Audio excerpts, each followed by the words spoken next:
speak in the name of God, Father, Son, and Holy Spirit. Amen. We have a wonderful set of readings here today. And for the first reading, which is unusual for this set of readings, here together we have a passage from the book of Job. You will remember, perhaps, that Job was the one who was tormented, as it were, by God and was tested by God, almost a breaking point. There's one part in Job's book where he said, "It is better that I die than continue this life, for nothing is there to help me in my life." And it seems that even you, God, is saying to God, "You are against my very life, so why not let it end here and now?" And here is a rather wonderful set of rhetorical questions that God in this book, this passage from the book of Job, is asking Job himself. Where were you when I laid the foundations of the earth? Tell me if you have understanding. Who determines its measurement? Surely you know. God is being deeply ironic and of course asking these questions of which he knows very well the answer, that Job was not around at the beginning of creation. In other words, that God is saying, I am in charge of this whole show. Why not do what I like with you, you little human being, let's say. And if we take it out of context, out of the book of Job, of course, the book of Job is a masterpiece in itself, a set of questions that you and I perhaps have asked for ourselves, of what is all this creative activity for, if not there is still deep and profound suffering in the world? What is all this creative newness that is spoken about, the spring and the fresh and the green and all of that, all of these images? If not, there is death and darkness and despair and pain. And Job, as it were, stands in for us. He is a surrogate asking those questions. Surely all is so deeply, profoundly depressing and dark and difficult in the world. Surely it's better that I die at this point.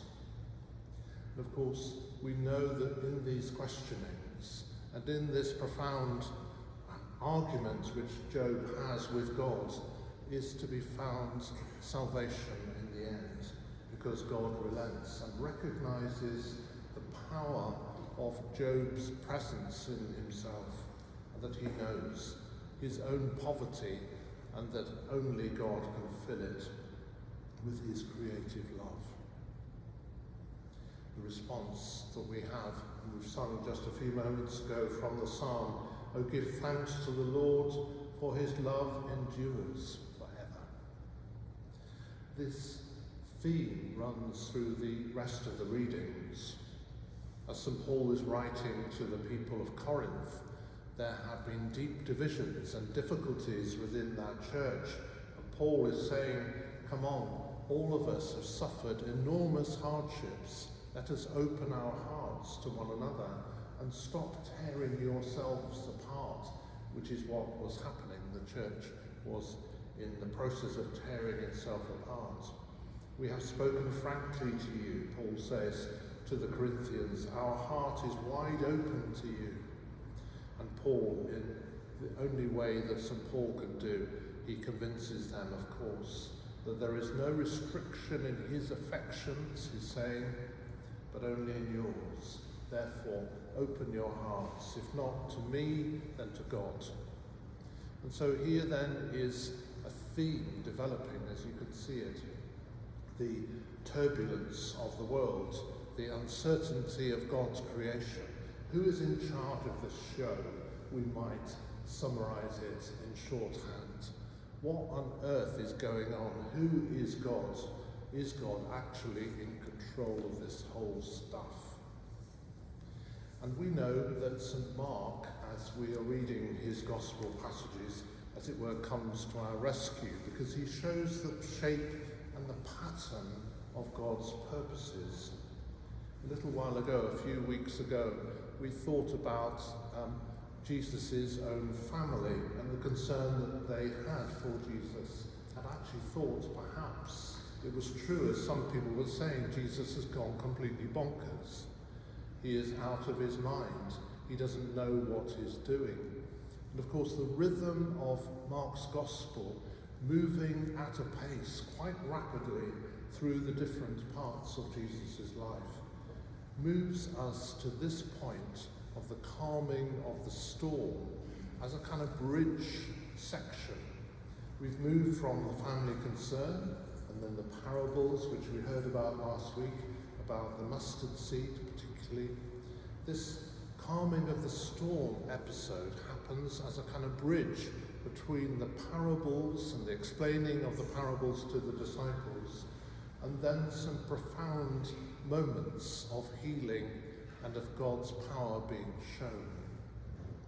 So the calming of the storm is in a way for us to recognize this link with the other readings. God is in charge of this show, even to the deepest depths of the oceans, or in this case, the Sea of Galilee, right deep down into the heart of creation. This is all God's business, to calm the storms and the fears of humankind.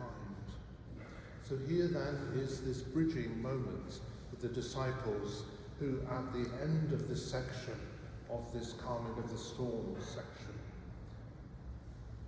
they were filled with great awe and said to one another, "Who then is this, that even the wind and the sea obey him?" And that's how Mark ends that particular passage. And like other great writers, he then shows us who this Jesus is, not by telling us, but by showing us through the next sections.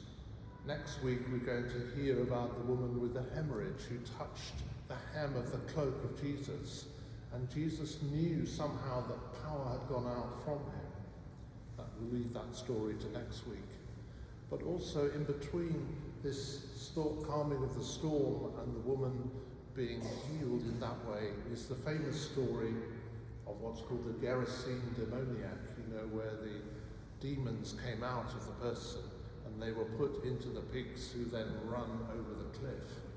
So here is the answer to the disciples' questions. Who is this that even the wind and the sea obey him? So we're adding to our list of those things which God is in control, the wind and the sea, but also evil spirits or dark forces of the world, which can perhaps be summarized by the depth of the ocean, by the uncertainty of what lurks beneath the surface of the waves. You can see that Mark uses these images and uses these symbols as part of either his parables, or in this case, his bridging between the earth and things spiritual. So this is the answer for us today, as we ask this question perhaps: who is this Jesus for us here and now? What does it mean that we're in the midst of this pandemic still, yes, perhaps with a light at the end of the tunnel, but still in deep uncertainty and darkness, and there are people who've been deeply scarred and affected for the rest of their lives, of course, and have lost loved ones.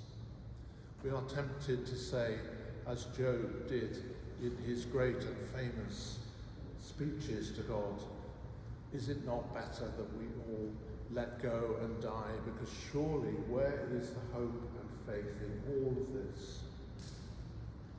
Well, the messages of hope are there in the gospel for us to find, of course, to open our own hearts, to ask those questions: who is this that even the wind and waves obey him? There's a wonderful also post-communion prayer which we will use later on, and we've highlighted the text for us as we pull out of these powerful themes, things which will help us on our own spiritual journey. The God whose beauty is beyond our imagining, and whose power we cannot comprehend.